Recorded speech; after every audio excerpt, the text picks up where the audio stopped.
जय जोहार काका। जय जोहार जी। काका मैं दसरंगपुर कबीरधाम जिला से आए हूँ। दसरंगपुर के रही है। हाँ काका।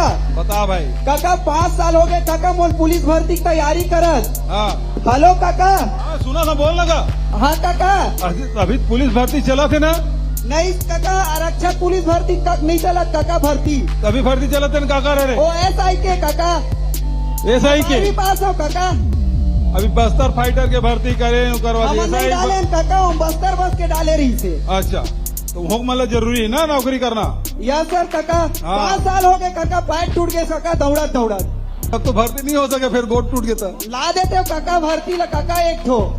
अच्छा अभी बस्तर फाइटर के वजह से ओकर बाद SI भर्ती अभी चला थे है ना। एक बाद फिर कांस्टेबल पर विचार करी, एक प्रक्रिया पूरा हुई फिर वो शुरू कर दो। ठीक है कर दूं काका। पुलिस भर्ती बने पर बहुत सपना है काका आपके शासन में। खूब डंडा चलायक मन हो देगा।